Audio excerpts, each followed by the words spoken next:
Hey drone nerds, Andrew here. I'm sure that by now we've all heard of Part 107, which is the FAA's regulations on commercial drone operations. But have you ever heard of Part 137? Well, if you're looking to do any agricultural spraying with your drone, you'll need to know what it is and how it affects you.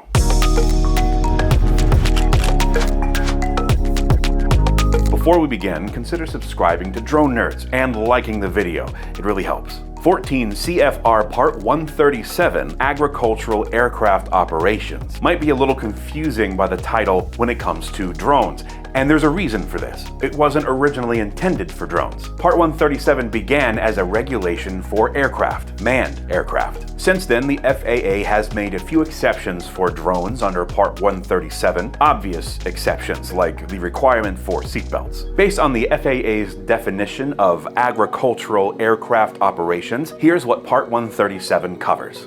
The operation of an aircraft for the purpose of 1. Dispensing any economic poison. 2. Dispensing any substance for plant nourishment, soil treatment, propagation of plant life, or pest control. Or number 3, engaging in dispensing activities directly affecting agriculture, horticulture, or forest preservation, but not including the dispensing of live insects. Economic poison, what the heck is that? Well, the FAA considers it to be 1.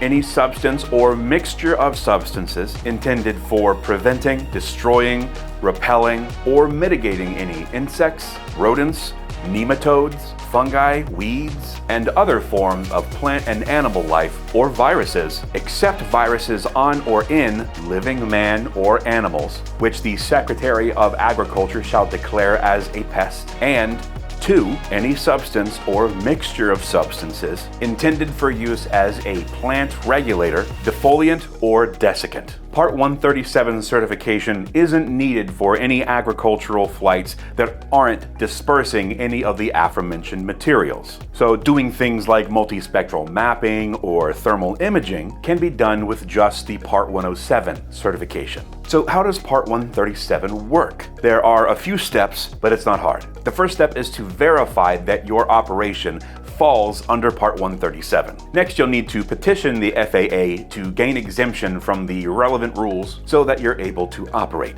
This process is different for drones that weigh less than 55 pounds and drones that weigh 55 pounds or more, payload included. Exemption requests need to have specific information, and I'll leave a link in the description to the FAA's website with that list. This includes personal information, reasons for needing the exemption, and more. After you've written and submitted your exemption request, you'll need to apply for your AAOC, or Agricultural Aircraft Operator Certificate. To get your AAOC, a Part 107 is required, and you'll need to have already submitted your exemption request to the FAA. Then you'll have an informal meeting with the FAA personnel to determine the resources that you need for the certification. Your application is then submitted for formal review. The FAA will also review all of your documents, making sure that everything is fully compliant. After your grant of exemption is approved, your aircraft and any relevant facilities will be inspected by the FAA, and a demonstration will need to be conducted. And after all the qualifications are met, you'll receive your Part 137 certification. Did you know that Drone Nerds carries quite a few agricultural drone platforms? Click the link in the description below to start your fleet today. Thanks so much for watching, everyone. We'll see you next time.